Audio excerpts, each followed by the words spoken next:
Hello दोस्तों, स्वागत है आपका हमारे यूट्यूब चैनल सम्राट एजुकेशन में। दोस्तों, आज की इस वीडियो में आप लोगों को बताने वाला हूँ बीएससी एग्रीकल्चर थर्ड सेमेस्टर के एक विषय क्रॉप प्रोडक्शन खरीफ क्रॉप फर्स्ट का एक टॉपिक दोस्तों, फिंगर मिलेट। इससे पहले मैंने आप लोगों को पियरल मिलेट बता दिया था। उसमें मैंने उसका वैज्ञानिक नाम बताया था, जो उसका वैज्ञानिक नाम है पेनिसिटम ग्लॉकम, और वह ग्रेमिनी पोएसी फैमिली से है।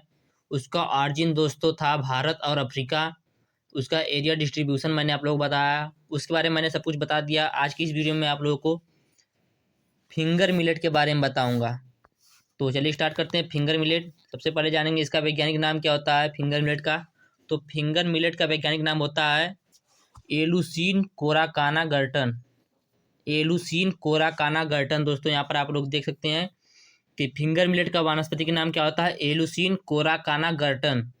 यह भी ग्रेमिनी पोएसी परिवार से है। ग्रेमिनी पोएसी परिवार से दोस्तों फिंगर मिलेट भी है और पियरल मिलेट भी वहीं से था। अब इसका मूल देख लेते हैं, मतलब दोस्तों ओरिजिन जो होता है उसको देख लेते हैं। इसका ओरिजिन दोस्तों भारत और अफ्रीका है। ओरिजिन कहाँ है दोस्तों फिंगर मिलेट का? भारत और अफ्रीका। आगे देखते हैं इसका वर्नाकुलर नेम क्या क्या क्या दोस्तों। इसको दोस्तों रागी, तेलुगु में रागी, तमिल और कन्नड़ में रागी, हिंदी में मरुआ, बंगाली में मारवा, उड़िया में मंडिया और मराठी में नगली, पंजाबी में मधुका और गुजराती में बावटो के नाम से जाना जाता है। तो दोस्तों यह इसका वर्नाकुलर नेम है। फिर से देखिएगा, तेलुगु में रागी, तमिल में रागी और कन्नड़ में रागी, हिंदी में मरुआ, बंगाली में मारवा, उड़िया में मंडिया, मराठी में नगली, पंजाबी में मंदुका और गुजराती में बावटो के नाम से फिंगर मिलेट को जाना जाता है। दोस्तों आगे चलते हैं, देखते हैं इसका area distribution. Bharat, Africa, Sri Lanka, Malaysia, चीन और जापान दुनिया में फिंगर मिलेट उगाने वाले महत्वपूर्ण देश हैं। दोस्तों भारत, अफ्रीका, श्रीलंका, मलेशिया, चीन और जापान दुनिया में फिंगर मिलेट उगाने वाले महत्वपूर्ण देश है। यानी दोस्तों फिंगर मिलेट दुनिया में सबसे ज़्यादा यहीं पर उगाया जाता है, तो यह महत्वपूर्ण देश हो गए। अब देखते हैं दोस्तों इसके बारे में। दोस्तों हम लोग एरिया डिस्ट्रीब्यूशन पढ़ रहे हैं, मतलब भौगोलिक क्षेत्र वितरण। भारत में 2.90 मिलियन टन के वार्षिक उत्पादन के साथ लगभग 2.65 मिलियन हेक्टेयर में इसकी खेती की जाती है। दोस्तों भारत में 2.90 मिलियन टन के वार्षिक उत्पादन के साथ, मतलब एक वर्ष में 2.90 मिलियन टन का उत्पादन होता है। वो भी कितने क्षेत्र पर होता है दोस्तों? 2.6 मिलियन हेक्टेयर में इसकी खेती भी की जाती है। किसकी? फिंगर मिलेट की। आगे देखते हैं भारत में महत्वपूर्ण रागी उगाने वाले राज्य। भारत में महत्वपूर्ण रागी उगाने वाले राज्य कौन कौन से हैं? कर्नाटक, आंध्र प्रदेश, तमिलनाडु, महाराष्ट्र, उड़ीसा, बिहार, उत्तर प्रदेश, हिमाचल प्रदेश और गुजरात।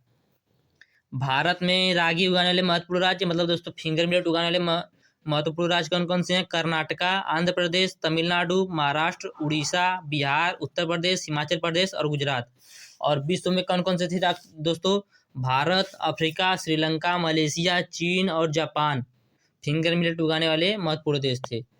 आगे देखते हैं दोस्तों, गुजरात में लगभग 5,000 टन के वार्षिक उत्पादन के साथ लगभग 45,000 से 50,000 हेक्टेयर क्षेत्र में इसकी खेती की जाती थी। गुजरात में दोस्तों 50,000 टन के वार्षिक उत्पादन के साथ लगभग 45,000 से 50,000 हेक्टेयर क्षेत्र में इसकी खेती की जाती थी। तो दोस्तों यह हो गया इसका एरिया डिस्ट्रीब्यूशन, भौगोलिक क्षेत्र वितरण।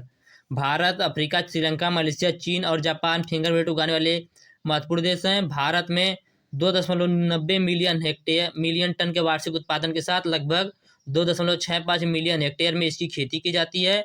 भारत में महत्वपूर्ण रागी उगाने वाले राज्य कर्नाटक, आंध्र प्रदेश, तमिलनाडु, महाराष्ट्र, उड़ीसा, बिहार, उत्तर प्रदेश, हिमाचल प्रदेश और गुजरात हैं।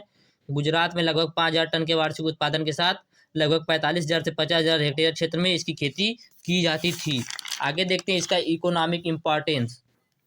इकोनॉमिक इम्पोर्टेंस मतलब दोस्तों आर्थिक महत्व इसका क्या है। तो यह भारत में उगाया जाने वाला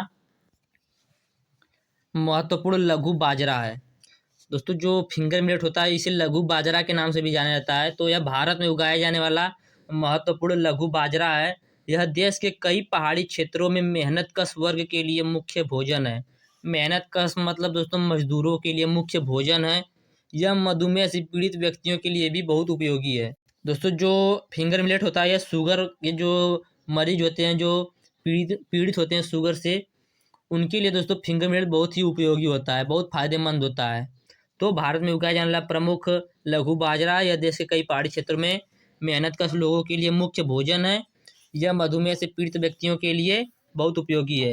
अनाज प्रोटीन से भरपूर होता है। जो इसका अनाज होता है दोस्तों प्रोटीन से भरपूर हो जाता है। 9.02% इसमें प्रोटीन पाया जाता है और खनिज और विटामिन ए और बी प्रदान करते हैं। प्रोटीन के साथ साथ दोस्तों खनिज और विटामिन ए और बी प्रदान करता है। अनाज को चपाती के रूप में खाया जाता है। दक्षिण भारत में अनाज को माल्ट किया जाता है। माल्ट क्यों किया जाता है? क्योंकि दोस्तों जो गर्भवती महिलाएं होती हैं वो खा सकें। तो दक्षिण भारत में अनाज को माल्ट किया जाता है और शिशुओं, गर्भवती महिलाओं को खिलाया जाता है। यह विभिन्न उम्र के वयस्कों के लिए एक पौष्टिक भोजन है। इसे कई वर्षों तक संग्रहित किया जा सकता है। क्यों संग्रहित किया जा सकता है दोस्तों? क्योंकि भंडारण अवधि के दौरान कीट इसे नुकसान नहीं पहुंचा सकते हैं। इसलिए दोस्तों इसे कई वर्षों तक संग्रहित किया जा सकता है। बाजरे का डंठल पशुओं के लिए दोस्तों जो बाजरे का डंठल होता है वो पशुओं के लिए एक अच्छा चारा माना जाता है। और हरा भूसा जो उसका होता है वो साइलेज बनाने के लिए उपयोग किया जाता है। साइलेज दोस्तों जानते होंगे आप लोग, उसको साइलेज बनाने के लिए उपयोग किया जाता है इसके हरे भूसे को। तो दोस्तों ये हो गया इसका इकोनॉमिक इम्पोर्टेंस। मैं फिर से बता देता हूँ दोस्तों, ये जो मजदूर लोग होते हैं, पहाड़ी मजदूर होते हैं, उनके लिए मुख्य भोजन का कार्य करता है। मधुमेह में पीड़ित व्यक्तियों के लिए बहुत उपयोगी होता है। इसमें प्रोटीन, विटामिन ए और बी के साथ साथ दोस्तों खनिज भी पाया जाता है। अनाज को चपाती के रूप में खाया जाता है दक्षिण भारत में। इस अनाज को फिंगर मिलेट को माल्ट किया जाता है और शिशुओं, गर्भवती महिलाओं को खिलाया जाता है। यह विभिन्न उम्र के वयस्कों के लिए एक पौष्टिक भोजन का कार्य करता है। इसे कई वर्षों तक संग्रहित करके रखा जा सकता है, क्योंकि इसका भंडारण अवधि के दौरान कीट इसे नुकसान नहीं पहुंचा सकते हैं। बाजरे का जो डंठल होता है दोस्तों वो अच्छा चारा माना जाता है और हरा भूसा जो होता है वो साइलेज बनाने के लिए उपयोग किया जाता है। तो यह हो गया इसका इकोनॉमिक इम्पोर्टेंस। अब देखते हैं क्लाइमेट रिक्वायरमेंट। क्लाइमेट रिक्वायरमेंट का मतलब दोस्तों जलवायु की आवश्यकताएं, किस प्रकार की जलवायु की आवश्यकता होती है इसको। रागी मतलब दोस्तों फिंगर मिलेट। रागी को उष्णकटिबंधीय और उपोष्णकटिबंधीय जलवायु की आवश्यकता होती है। जो दोस्तों फिंगर मिलेट होता है इसको उष्णकटिबंधीय और उपोष्णकटिबंधीय जलवायु की आवश्यकता होती है। इसे 2100 मीटर की ऊंचाई तक उगाया जाता है। यह मध्यम गर्म और नम क्षेत्रों में बहुत अच्छी तरह से उगाया जाता है और 500 से 1000 सेंटीमीटर तक सूखे और भारी बारिश को सहन कर सकता है। सूखे और भारी बारिश का मतलब दोस्तों सिर्फ बारिश हो, ये नहीं कि बारिश के साथ पत्थर मतलब दोस्तों ओला भी पड़े। तो सूखे और भारी बारिश को सहन कर सकता है। अधिक वर्षा वाले क्षेत्रों में अच्छी जल निकासी वाली मिट्टी में रोपित फसल के रूप में इसको उगाया जाता है, कि इसको फिंगर मिलेट को। तो फिर से क्लाइमेट रिक्वायरमेंट आप लोग सुनिएगा दोस्तों। ये जो रागी होता है, जो फिंगर मिलेट होता है, इसको उष्णकटिबंधीय और उपोष्णकटिबंधीय जलवायु की आवश्यकता होती है। इसे 2100 मीटर की ऊंचाई तक उगाया जाता है। यह मध्यम गर्म और नम क्षेत्रों में बहुत अच्छी तरह से उगाया जाता है और 500 से 100 सेंटीमीटर तक सूखे बारिश को सहन कर सकता है। अधिक वर्षा वाले क्षेत्रों में इसे अच्छी जल निकासी वाली मिट्टी में रोपित फसल के रूप में उगाया जाता है। अब दोस्तों देखेंगे इसको कैसी मिट्टी की आवश्यकता होती है, कैसी सॉइल की आवश्यकता होती है।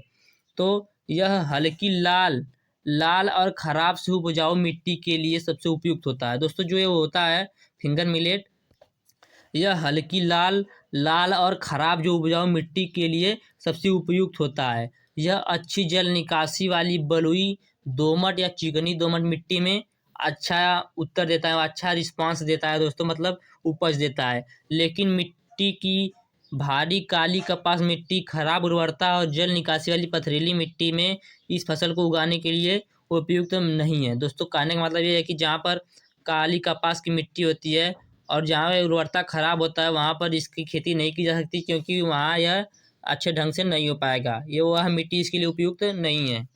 यह अनाज अन्य अनाजों की तुलना में लवणता को बेहतर सहन करता है। यह जो अनाज होता है फिंगर मिलेट, यह अन्य अनाजों की सहायता में लवणता को बेहतर सहन कर सकता है, ज़्यादा देरी तक सहन कर सकता है, ज़्यादा सहन कर सकता है। अब देखते हैं वैरायटी दोस्तों, वैरायटी कौन कौन सी होती हैं।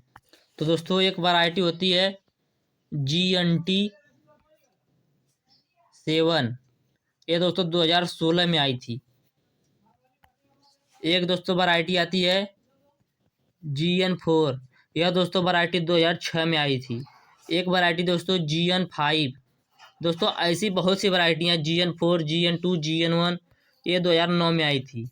तो दोस्तों जो GN2 है, जो GN3 है, वह 2003 में आई थी। तो दोस्तों ऐसी GNT 2016, GNT 2006 में और GN5 2009 में, तो ऐसी ही वैरायटियाँ आई थी। तो दोस्तों आप देख लेते हैं इसका ईल्ड, मतलब जो उपज होती है वह कितना होती है, कितने क्षेत्र में कितना होती है। तो 2500 से 3000 किलोग्राम अनाज प्रति हेक्टेयर। दोस्तों जो इसकी उपज होती है वह 2500 से 3000 किलोग्राम अनाज प्रति हेक्टेयर और 5000 से 8000 किलोग्राम चारा प्रति हेक्टेयर प्राप्त होता है। तो दोस्तों यह आप लोगों का फिंगर मिलेट ख़त्म हो गया। उम्मीद करते हैं आप लोगों को वीडियो अच्छा लगा होगा। यदि आप लोगों को इसका PDF चाहिए तो डिस्क्रिप्शन में व्हाट्सएप ग्रुप का लिंक और व्हाट्सएप नंबर दिया गया है, मैसेज करके आप लोग इसका PDF ले सकते हैं। जय हिंद।